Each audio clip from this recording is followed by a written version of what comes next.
The Asari were the first species to discover the Citadel. When the Solarians arrived, it was the Asari who proposed the establishment of the Citadel Council to maintain peace throughout the galaxy. Since then, the Asari have served as the mediators and centrists of the Council. An all-female race, the Asari reproduce through a form of parthenogenesis. Each Asari can attune her nervous system to that of another individual of any gender and of any species to reproduce. This capability has led to unseemly and inaccurate rumors about Asari promiscuity. Asari can live for over 1,000 years, passing through 3 stages of life. In the maiden stage, they wander restlessly, seeking new knowledge and experience. When the matron stage begins, they meld with interesting partners to produce their offspring. This ends when they reach the matriarch stage, where they assume the roles of leaders and counselors. The second species to join the Citadel, the Solarians, are warm-blooded amphibians with a hyperactive metabolism. Solarians think fast, talk fast, and move fast. To Solarians, other species seem sluggish and dull-witted. Unfortunately, their metabolic speed leaves them with a relatively short lifespan. Solarians over the age of 40 are a rarity. The Solarians were responsible for advancing the development of the primitive Krogan species to use as soldiers during the Rachni Wars.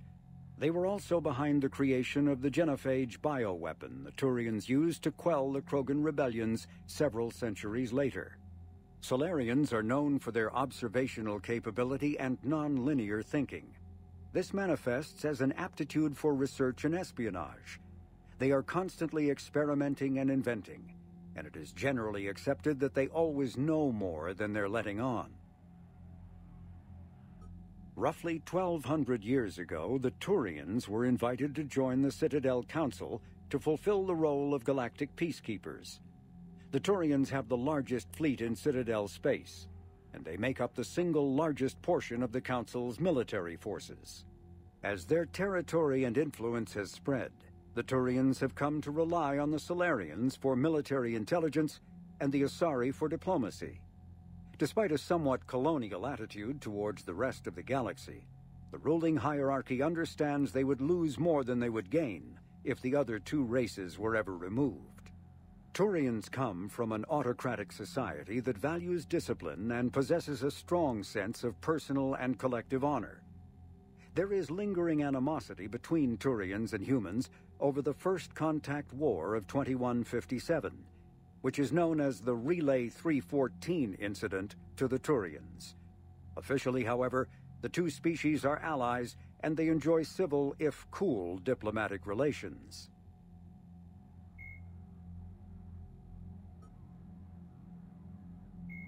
"50,000 years ago, the Protheans were the only spacefaring species in the galaxy. They vanished in a swift galactic extinction. Only the legacy of their empire remains. They are believed to have built the mass relays and the Citadel, which have allowed numerous species to explore and expand throughout the galaxy. Prothean ruins are found on worlds across the galaxy. While surprisingly intact for their age, functioning examples of Prothean paleotechnology are rare. Time and generations of looters have picked their dead cities and derelict stations clean. Some believe the Protheans meddled in the evolution of younger races. The Hanar homeworld of Kage, for example, shows clear evidence of former Prothean occupation. The presence of a former Prothean observation post on Mars has caused a rebirth of interventionary evolutionists among humans. These individuals believe the god myths of ancient civilizations are misremembered encounters with aliens.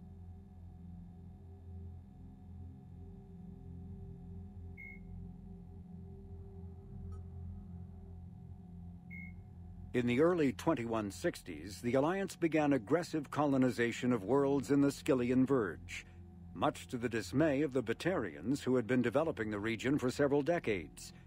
In 2171, the Batarians petitioned the Council to declare the Verge a zone of Batarian interest. The Council refused, however, declaring unsettled worlds in the region open to human colonization.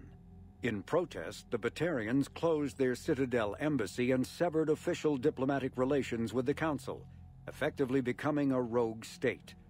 They instigated a proxy war in the Verge by funneling money and weapons to criminal organizations, urging them to strike at human colonies. Hostilities peaked with the Skillian Blitz of 2176, an attack on the human capital of Elysium by Batarian-funded pirates and slavers. In 2178, the Alliance retaliated with a crushing assault on the moon of Torfan, long used as a staging base by Batarian-backed criminals. In the aftermath, the Batarians retreated into their own systems and are now rarely seen in Citadel space.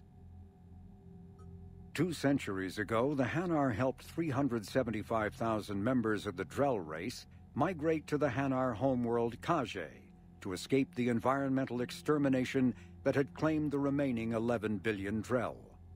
Nearly all Drell demonstrate tremendous loyalty to their famously reclusive saviors. The intimacy of their relationship, expressed in a formal socio-political alliance called the Compact, also results in extremely close personal relations, in which some Drell actually learn Hanar soul names. While most Drell reside on Kage, some assist Hanar off-world as envoys, researchers, co-investors, wayfarers, assassins, or otherwise, eager to help their saviors. For a century, galactic wisdom has held that behind any high-ranking Hanar hides a resourceful and fanatically devoted Drell. The omnivorous reptilian Drell possess an average lifespan of 85 galactic standard years. Having evolved on an arid planet, Drell face serious illness on the Hanar homeworld, especially Kepral's syndrome, a fatal bacterial lung disease. The Elcor are a Citadel species native to the high-gravity world Dakuna. They are massive creatures standing on 4 muscular legs for increased stability. Elcor move slowly, an evolved response to an environment where a fall can be lethal. This has colored their psychology, making them deliberate and conservative. Elcor speech is ponderous and monotone. Among themselves, scent, slight movements, and sub-vocalized infrasound convey shades of meaning that make a human smile seem as subtle as a fireworks display.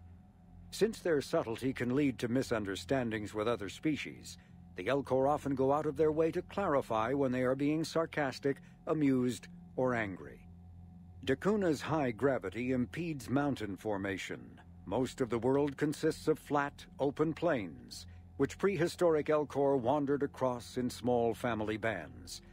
Modern Elcor still prefer open sky, and can become restless and uncomfortable on long starship journeys. The Geth are a humanoid race of networked AIs. They were created by the Quarians 300 years ago as tools of labor and war. When the Geth showed signs of self-evolution, the Quarians attempted to exterminate them. The Geth won the resulting war. This example has led to legal, systematic repression of artificial intelligences in galactic society. The Geth possess a unique distributed intelligence. An individual has rudimentary animal instincts, but as their numbers and proximity increase, the apparent intelligence of each individual improves. In groups, they can reason, analyze situations, and use tactics as well as any organic race. Geth space is located at the trailing end of the Perseus Arm, beyond the lawless Terminus systems. The Perseus Veil, an obscuring dark nebula of opaque gas and dust, lies between their space and the Terminus systems. The Hanar are a Citadel species known for excessive politeness. They speak with scrupulous precision and take offense at improper language. Hanar that expect to deal with other species take special courses to help them unlearn their tendency to take offense at improper speech. All Hanar have 2 names. The face name is known to the world. The soul name is kept for use among close friends and relations. Hanar never refer to themselves in the first person in conversation with someone they know on a face name basis. To do so is considered egotistical, so instead they refer to themselves as this one, or the impersonal it. Their homeworld, Kage, has 90% ocean cover and orbits an energetic white star, resulting in a permanent blanket of clouds. Due to the presence of Prothean ruins on the world, many Hanar worship them, and Hanar myths often speak of an elder race that civilized them by teaching them language. When the Asari discovered the citadel, they also discovered the Keepers, a docile, multi-limbed insect race that seemingly exists only to maintain and repair the great Prothean station. Early attempts to communicate with or study the Keepers were failures, and it is now illegal to interfere with or impede Keeper activity. Because they are completely non-threatening, Keepers have become virtually invisible to everyone else. Similarly, they seem indifferent to other species, except for their tendency to help new arrivals integrate themselves into the Citadel. No matter how many Keepers die due to old age, violence, or accident, they maintain a constant number. No one has discovered the source of new Keepers, but some hypothesize they are genetic constructs, biological androids created somewhere deep in the inaccessible core of the Citadel itself. The Krogan evolved in a hostile and vicious environment. Until the invention of gunpowder weapons, eaten by predators was still the #1 cause of Krogan fatalities. Afterwards, it was death by gunshot. When the Solarians discovered them, the Krogan were a brutal, primitive species struggling to survive a self-inflicted nuclear winter. The Solarians culturally uplifted them, teaching them to use and build modern technology so they could serve as soldiers in the Rachni War. Liberated from the harsh conditions of their homeworld, the quick-breeding Krogan experienced an unprecedented population explosion. They began to colonize nearby worlds, even though these worlds were already inhabited. The Krogan rebellions lasted nearly a century, only ending when the Turians unleashed the Genophage, a Solarian-developed bioweapon that crushed all Krogan resistance. The Genophage makes only 1 in 1,000 pregnancies viable, and today the Krogan are a slowly dying breed. Understandably, the Krogan harbor a grudge against all other species, especially the Turians. Driven from their home system by the Geth nearly 3 centuries ago, most Quarians now live aboard the Migrant Fleet, a flotilla of 50,000 vessels ranging in size from passenger shuttles to mobile space stations. Home to 17 million Quarians, the flotilla understandably has scarce resources. Because of this, each Quarian must go on a rite of passage known as the Pilgrimage when they come of age. They leave the fleet and only return once they have found something of value they can bring back to their people. Other species tend to look down on the Quarians for creating the Geth and for the negative impact their fleet has when it enters a system. This has led to many myths and rumors about the Quarians, including the belief that underneath their clothes and breathing masks, they are actually cybernetic creatures, a combination of organic and synthetic parts.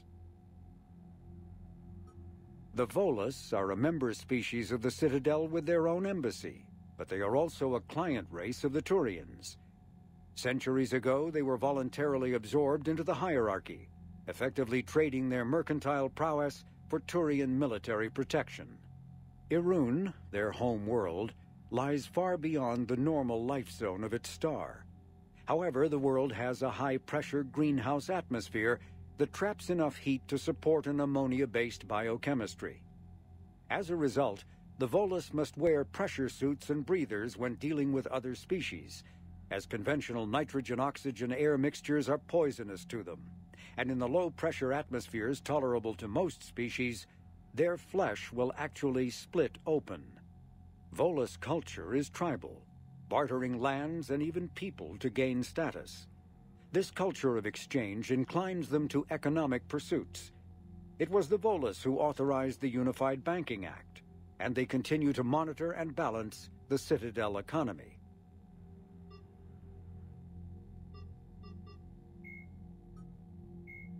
The Citadel is an ancient deep space station presumably constructed by the Protheans. Since the Prothean extinction, numerous species have come to call the Citadel home. It serves as the political, cultural, and financial capital of the galactic community. To represent their interests, most species maintain embassies on the Presidium, the Citadel's inner ring. The Citadel Tower in the center of the Presidium holds the Citadel Council chambers. Council affairs often have far-reaching effects on the rest of the galactic community. 5 arms, known as the wards, extend from the Presidium. Their inner surfaces have been built into cities, populated by millions of inhabitants from across the galaxy. The Citadel is virtually indestructible. If attacked, the station can close its arms to form a solid, impregnable shell. For as long as the station has existed, an enigmatic race called the Keepers has maintained it. Spectres are agents from the Office of Special Tactics and Reconnaissance and answer only to the Citadel Council. They are elite military operatives, granted the authority to deal with threats to peace and stability in whatever way they deem necessary. They operate independently or in groups of 2 or 3. Some are empathetic peacekeepers resolving disputes through diplomacy. Others are cold-blooded assassins, ruthlessly dispatching problem individuals. All get the job done one way or another, often operating outside the bounds of galactic law. The Spectres were founded after the Solarians joined the Council. For many years they operated in secrecy as backroom problem solvers. Only after the Krogan rebellions did their activities become publicized. Assignment of a Spectre is less contentious than a military deployment, but makes it clear that the Council is concerned about a situation. When humanity won a position on the Council for its part in defending the Citadel, the Alliance chose Captain David Anderson for the position. Udina became his advisor. Anderson eventually quit over frustrations with Council politics, and the Alliance named Udina to the office. Earth, the home world and capital of humanity, was enjoying a new golden age before the Reapers attacked. Disease, pollution, and other social ills were on the decline, thanks to technological advances and a wealth of resources from the colonies. Earth was an inspiration even to alien cultures, resulting in influence out of proportion with humanity's brief time on the galactic stage. The Reaper attack has put an end to any semblance of this former life. The great cities of Earth are storehouses of human DNA for the Reapers to harvest. Reaper gunships, capable of megaton-scale firepower, annihilated industrial centers in seconds. The militaries of Earth's disparate nation-states have retained only partial communication with the system's alliance fleets, leaving the planet's resistance efforts uncoordinated and vulnerable. The loss of the comm-buoy network has cut off Earth's economy from the rest of the galaxy, sending shockwaves across galactic markets and a significant obstacle to receiving aid. A political economic pact for collective colonial security, the Alliance is the central galactic institution of human society. The Alliance gained associate membership to the Citadel Council in 2165 and full membership in 2183, with Ambassador David Anderson representing humanity. Human political economic relationships vary between combative and lucrative. The Turians, who'd fought humans during the 2157 First Contact War, have become valuable trade partners, despite residual social hostility. Other relationships are even more complicated.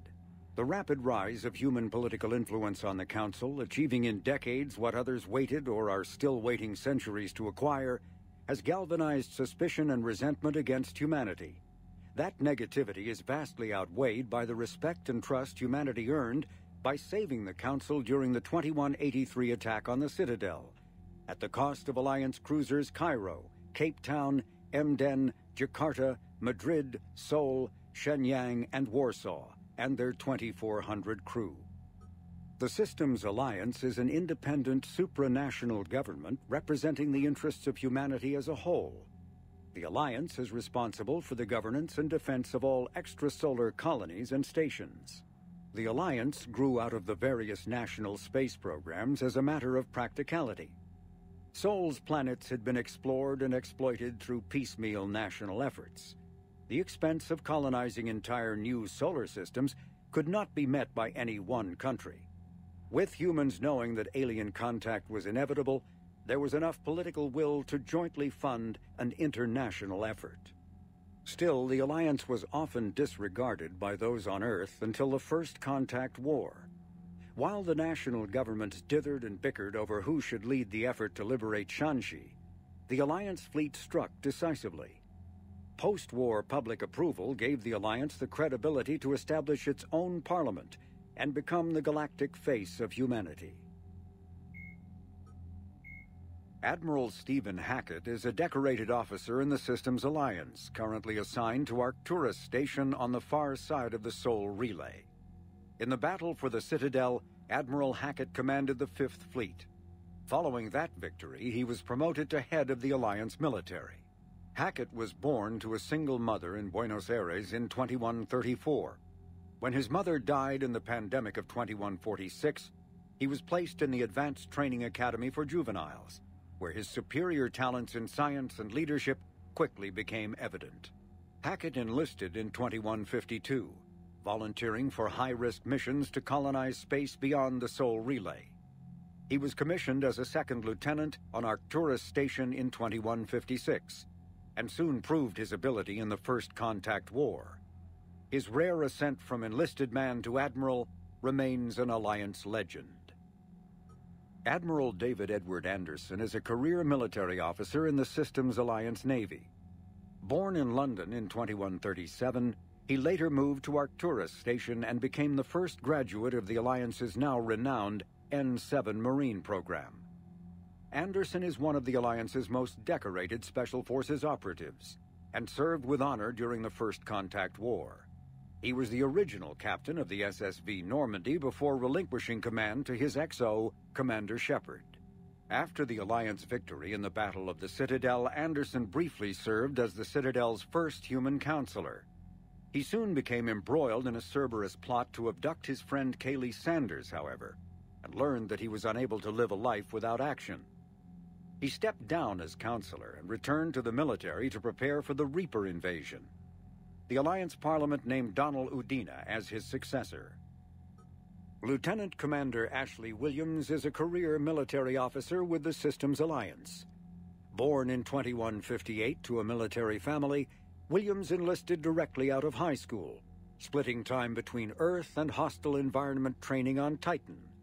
After earning numerous commendations early in her career, Williams became a platoon guide on Eden Prime, where she was the only member of her unit to survive the Geth attack.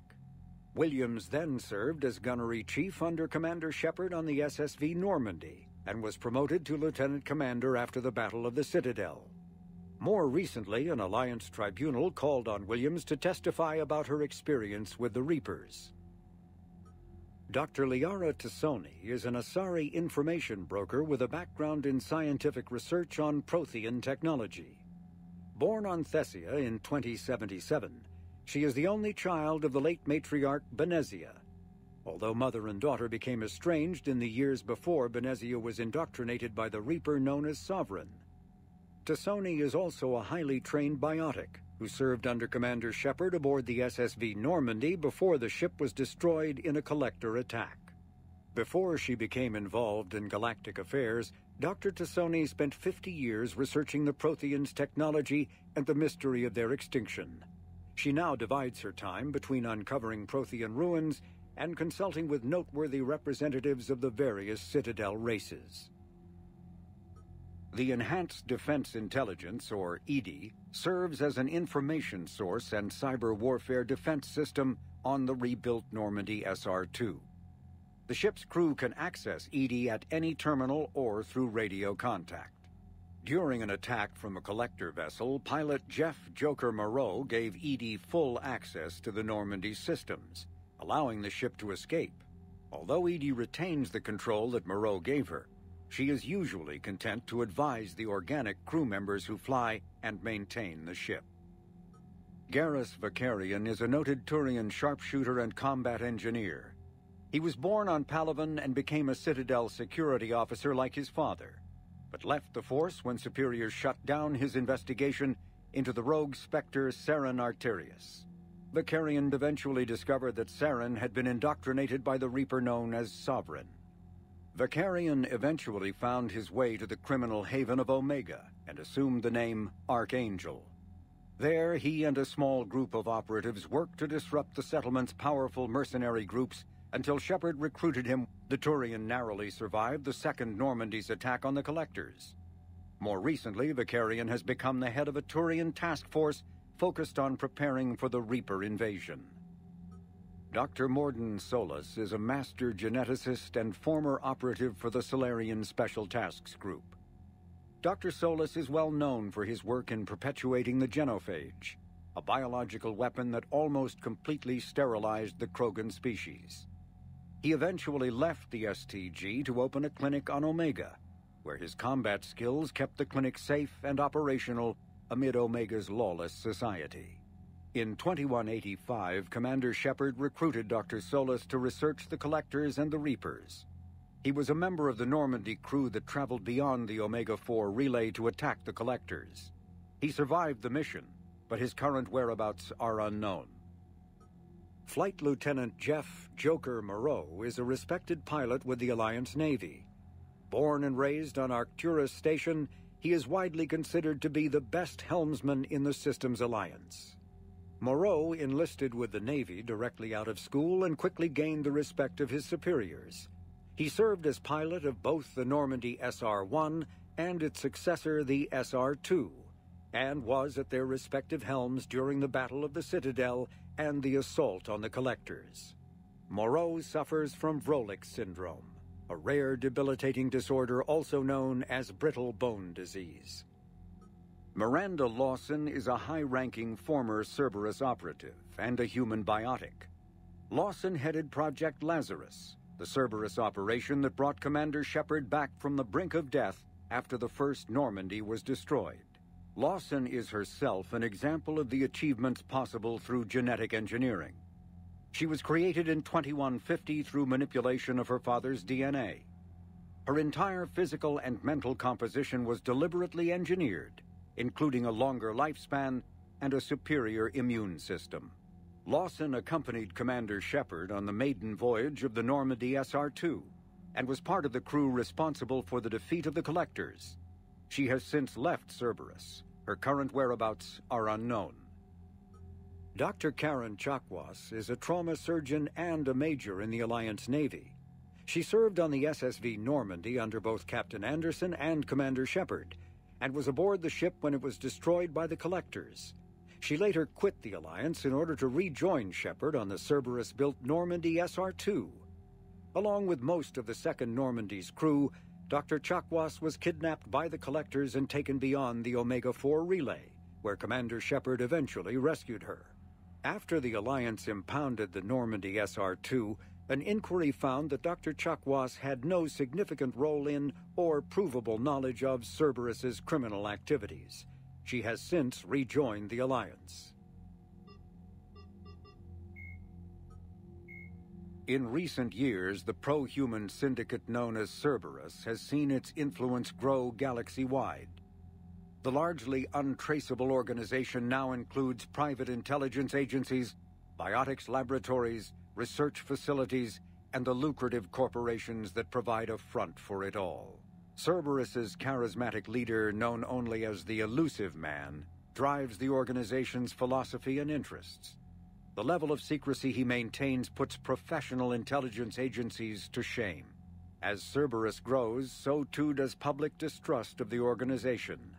Some commentators have remarked that Cerberus is not so much pro-human as it is anti-alien. Others question the blind loyalty of its employees. The Elusive Man is a human loyalist focused on advancing the interests of his species, whatever the cost to non-humans and reportedly humans. The Citadel Council regards him as a fanatic who poses a serious threat to galactic security.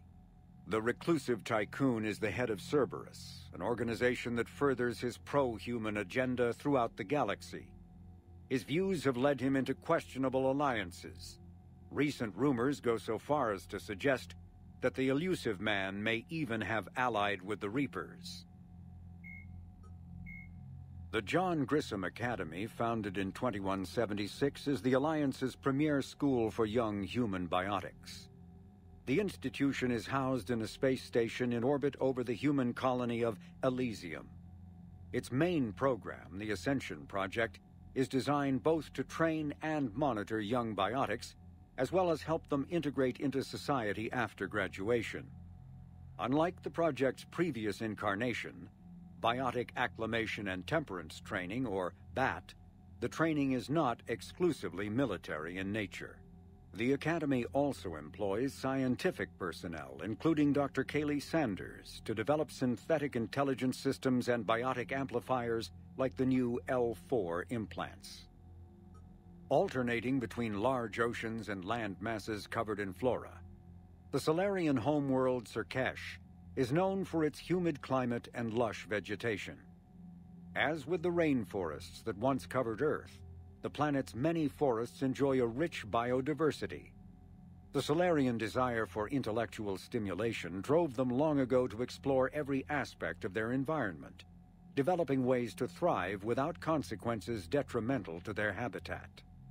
The areas near major cities and industrial centers are meticulously maintained, with an eye towards ensuring that sunlight penetrates to the ground level, and that established paths through the jungle are kept clear for travel. Burngrass, a soil-enriching and adaptable weed native to Surkesh, has become a major export because of its value for terraforming. Tuchanka, the Krogan homeworld, boasts extreme temperatures, virulent diseases, and predatory fauna. Around 1900 BCE, the Krogan discovered atomic weapons and promptly sent their planet into a nuclear winter. The majority of the population retreated to underground bunkers, and Krogan culture slipped into a dark age, dominated by tribal clans. In 80 CE, decades into the Rachni Wars, the Solarian Union made first contact with the primitive Krogan, and initiated a cultural uplift to shape them into a modern army capable of confronting the Rachni. During this uplift, the Solarians constructed the Shroud facility on Tuchanka to shield the planet from harmful forms of solar radiation. Later, during the Krogan rebellions, reproductive rates were curtailed by the Genophage, ensuring the Krogan remained a species in decline and Tuchanka a desolate wasteland. Cerberus built the Normandy SR-2 as a second-generation version of the Alliance frigate SSV Normandy after the Collectors destroyed the original. The SR-2's many alterations produced a craft nearly double the original size, requiring an even larger Tantalus drive core to compensate. Its state-of-the-art Kodiak shuttle can make landings the original Normandy could not attempt. The Enhanced Defense Intelligence, an AI known colloquially as EDI, coordinates many of the ship's combat functions, assisting and even supplanting human piloting. The Alliance has recently appropriated and refurbished the SR-2. In addition to tight beam communicators, the Quantum Entanglement Communicator, QEC, provides instantaneous contact with Alliance command. Originally created to covertly insert Alliance Marines into hostile environments, the UT-47 shuttle has since been sold to allies, recovered by enemies, and had its specifications stolen by spies. In one form or another, this durable transport is now used in all corners of the galaxy. A-model Kodiaks feature a front-mounted mass accelerator cannon that can be used in an anti-vehicular role. Since the shuttle lacks proper gun ports, soldiers often open the side hatch to fire on enemies. This is discouraged in Alliance manuals since it exposes the interior to return fire. Flying the 47A during atmospheric combat requires considerable skill. The pilot must reduce the vehicle's mass for speed and handling, while maintaining enough mass to resist recoil, incoming fire, and inclement weather. More than one pilot has overstressed the Kodiak's field generator and ended up on the battlefield instead of above it. Asari-made Solaris armor can resist even the tremendous heat and kinetic energy of starship weapons. The armor is nearly unsurpassed in strength because its central material, carbon nanotube sheets woven with diamond chemical vapor deposition, are crushed by mass effect fields into super-dense layers, able to withstand extreme temperatures. That process also compensates for the diamond's brittleness. Diamond armor itself has two limiting disadvantages. First, while nanotubes and CVD diamond construction have become cheaper in recent years, it remains prohibitively expensive to coat starships or aircraft larger than fighters in Solaris material. Second, the armor must be attached to the ship's superstructure, so shock waves from massive firepower can still destroy the metals beneath the armor itself. A popular misconception holds that the diamond composition of Solaris armor gives it a sparkle. In fact, atmospheric nitrogen impurities during the superhot forging process give the armor a metallic gray or yellow sheen. Cyclonic barrier technology, CBT, attempts to solve the higher-end limitations of traditional kinetic barriers. Traditional barriers cannot block high-level kinetic energy attacks, such as disruptor torpedoes, because torpedo mass effect fields add mass. The CBT violently slaps aside rather than halting incoming linear force. By rotationally firing their mass effect field projectors, ships create rapidly oscillating kinetic barriers instead of static ones. Shooting through the CBT is like trying to shoot at a target inside a spinning ball. Significant drawbacks to current CBT configuration prevent its use on anything other than frigates and fighters. Its many high-frequency sensors and emitters require frequent maintenance and replacement. A partially damaged CBT can endanger its operator, who is surrounded by rotating mass effect fields, skewing in unpredictable directions. Fortunately, if an emitter is damaged, the CBT corrects to become a traditional shield array, a safety feature that makes it most effective during opening volleys. After the Battle of the Citadel, human and Turian volunteers spent 3 months clearing the station's orbit of debris. During the cleanup, the Turians secretly salvaged Sovereign's powerful main gun, along with much of the weapon's Element Zero core. 11 months later, the Turians introduced the Thanix, a scaled-down version of the weapon. The Thanix's core is a liquid alloy of iron, uranium, and tungsten, suspended in an electromagnetic field powered by Element Zero. The molten metal, accelerated to a significant fraction of the speed of light, solidifies into a projectile as it is fired, hitting targets with enough force to pierce any known shield or armor. The gun can fire reliably every 5 seconds. The weapon's relatively small size allows it to be mounted on most fighters or frigates. It is now widely used by the Alliance military and is the primary weapon on the refurbished Normandy SR-2. Biotics is the ability of rare individuals to manipulate dark energy and create mass effect fields through the use of electrical impulses from the brain. Intense training and surgically implanted amplifiers are necessary for a biotic to produce mass effect fields powerful enough for practical use. The relative strength of biotic abilities varies greatly among species and with each individual. There are 3 branches of biotics. Telekinesis uses mass-lowering fields to levitate or impel objects. Mass-raising kinetic fields are used to block or pin objects. Distortion uses rapidly shifting mass fields to shred objects. Most organic species are capable of developing biotic abilities, though there are risks involved. Biotics are the result of in utero exposure to Element Zero. This usually causes fatal cancers in the victim, but in rare cases it coalesces into nodules within the fetus's developing nervous system. When subjected to an electrical current, the rare material dubbed Element Zero, or EZO, emits a dark energy field that raises or lowers the mass of all objects within it. This mass effect is used in countless ways, from generating artificial gravity to manufacturing high-strength construction materials. It is most prominently used to enable faster-than-light space travel. EZO is generated when solid matter, such as a planet, is affected by the energy of a star going supernova. The material is common in the asteroid debris that orbits neutron stars and pulsars. These are dangerous places to mine, requiring extensive use of robotics, telepresence, and shielding to survive the incredible radiation from the dead star.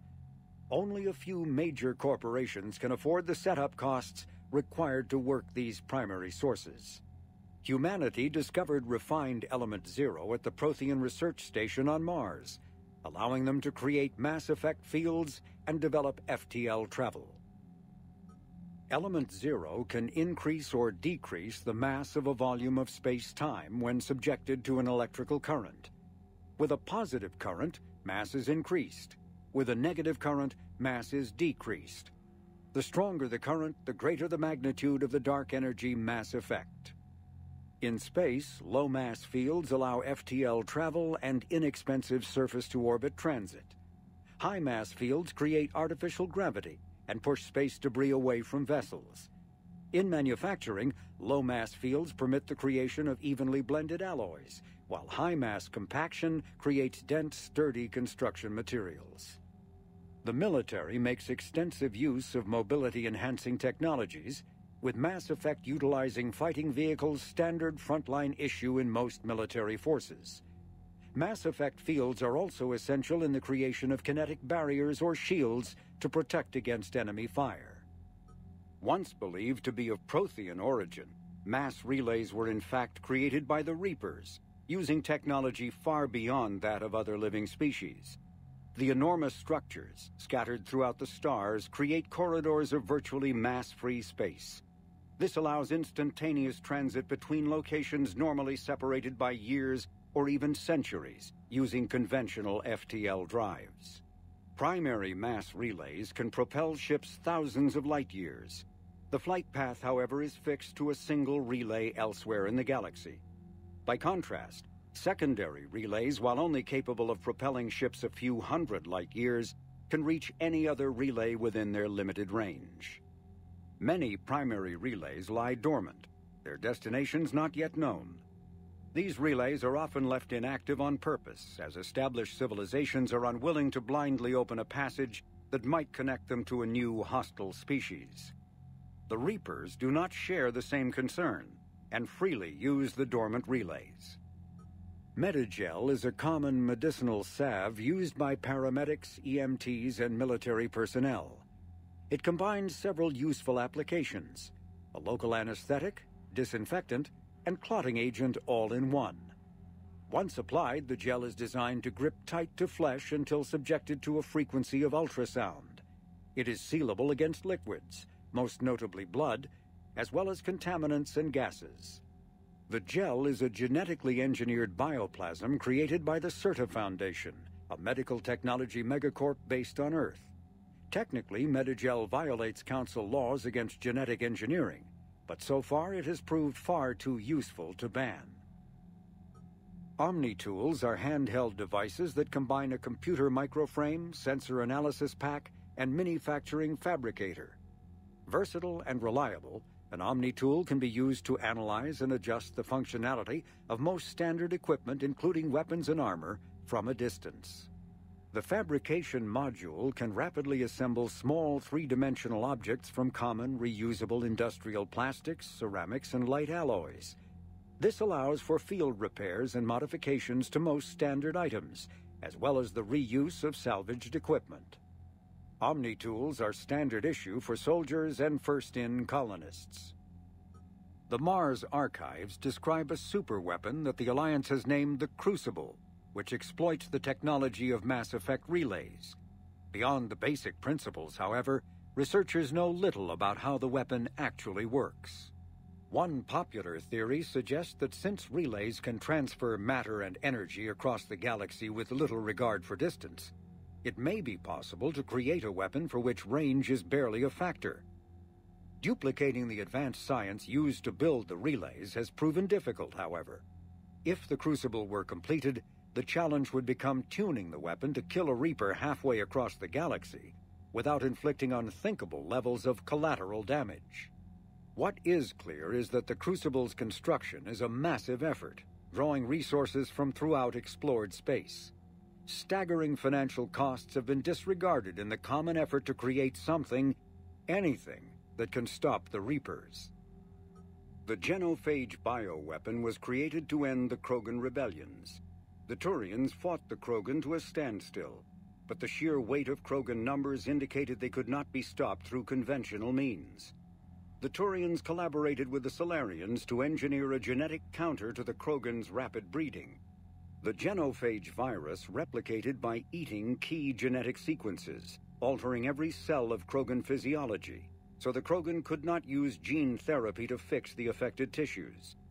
Once a genophage strain could replicate no more, it would starve and die, limiting mutation and contamination. In addition, the created genetic flaw is hereditary. The resulting mutation made only 1 in 1,000 Krogan pregnancies carry to term, reducing offspring viability rather than fertility. Krogan warlords fought battles over the females able to carry children to term. The release of the genophage is still controversial and bitterly debated in many circles. It may be possible to reverse the genophage by extracting an immunity from the genetic data of a cured Krogan female. A Solarian geneticist named Malin, a former student of Dr. Morden Solis, discovered the cure through unethical experimentation on live subjects. The complexity and durability of the genophage derives from biochemical countermeasures that the Solarians wove into the plague in an attempt to make the sterilization incurable. No one is certain of how Malin circumvented the countermeasures, but his work was complete enough to allow replication of his results. In its original form, the cure restored fertility but severely compromised the immune system. This resulted in slow, painful death for all but one of Malin's test subjects. If the beneficial aspects of the cure can be isolated, a specially tailored virus could repair the affected genes in other Krogan. The Reaper called Harbinger is believed to be the oldest and largest in the Reaper Armada. From the reaches of dark space, Harbinger managed to control the Collectors, a race of human-sized insectoid bipeds, as it sent them on a campaign to kill and gather humans from vulnerable colonies. The Collectors became a terrifying force in the galaxy, responsible for the murder of hundreds of thousands. Surviving colonists have described the tone of Harbinger's threats heard through the Collectors as they attacked as visceral and terrifying. Alliance intelligence has tentatively identified Harbinger as one of the Reapers leading the attack on Earth. A myth common to several cultures in the galaxy, Reapers were once imagined as space monsters that consumed entire stars. Archaeologists who searched for the sources of such myths found little besides the themes of all-consuming devils that are common to primitive cultures. Although accurate information about the Reapers remains scarce, the galaxy now knows that the Reapers are not a myth. They are a real and devastating threat. Sovereign was the first Reaper encountered by the modern Citadel races. Military leaders initially assumed that Sovereign was a Geth or Prothean flagship commanded by Saren Arterius, a rogue specter.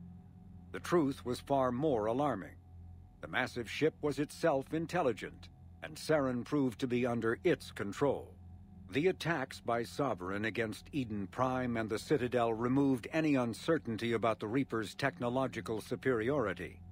Sovereign's formidable shielding and firepower allowed it to hold off the combined fleets of the Citadel, and its mass effect fields proved powerful enough to let the enormous vessel land on a planet's surface. Sovereign's mission, to open a mass relay that would transport the other Reapers from dark space, proved its undoing. During the Battle of the Citadel, Sovereign linked its consciousness to Saren's.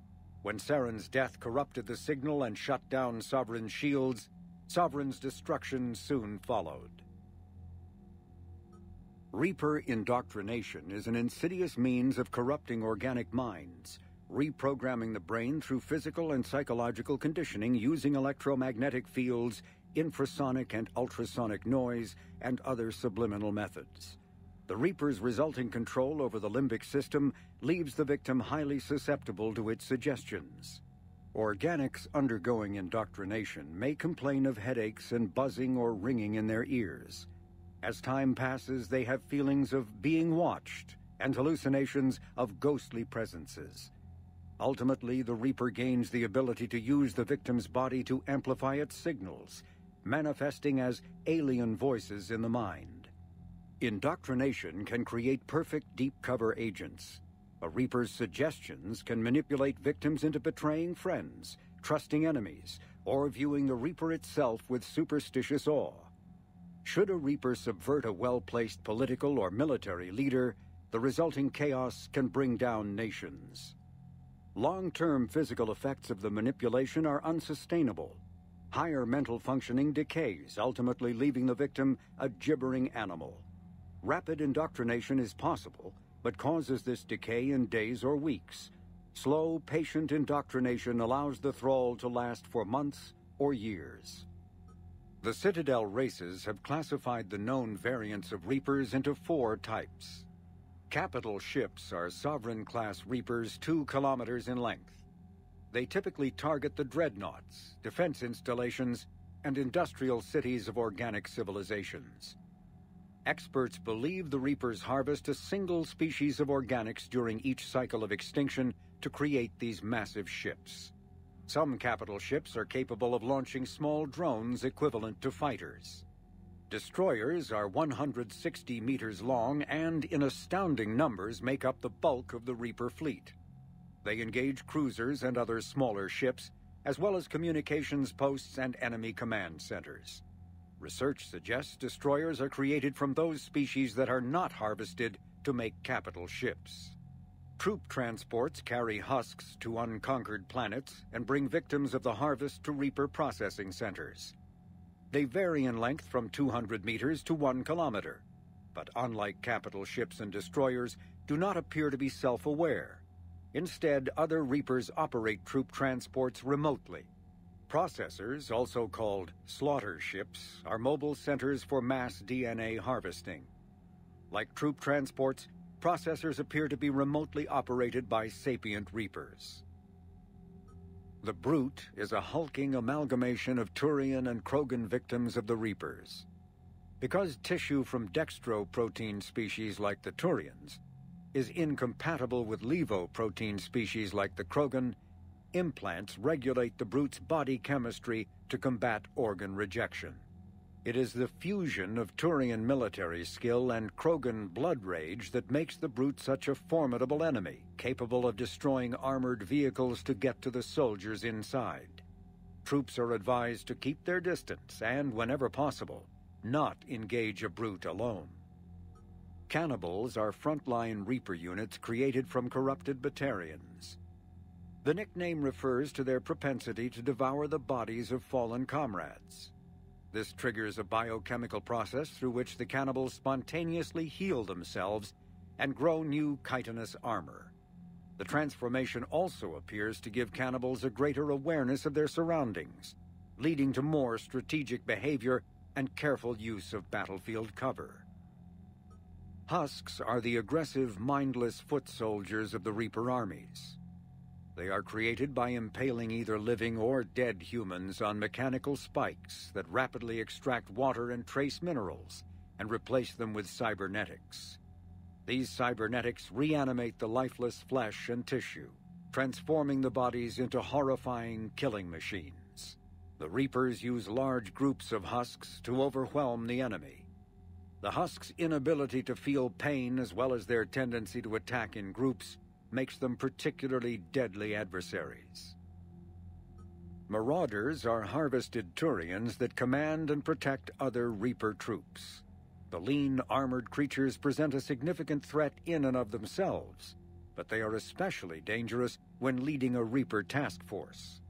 Alliance Marines have observed Marauders fortifying husks and cannibals by enveloping them in a ribbon of energy that forms a scabby shell of armor. For this reason, when Alliance soldiers encounter a Marauder alongside husks or cannibals, standing orders are to target the Marauder first. Ravagers are former Rachni that the Reapers have transformed into heavy artillery through a process of implantation and genetic modification. As walking organic turrets, they can sustain and inflict considerable damage. Ravagers bear egg sacs that continuously spawn swarmers. If the sacs are destroyed either during combat or upon the Ravager's death, their entire contents burst forth to charge the enemy and explode on contact. A dead Ravager expels a caustic gas and an acidic puddle. Alliance scientists have theorized that it is easiest for the Reapers to maintain control over units of Rachni genetic extraction because of the species' neurological predisposition for hive mind consensus.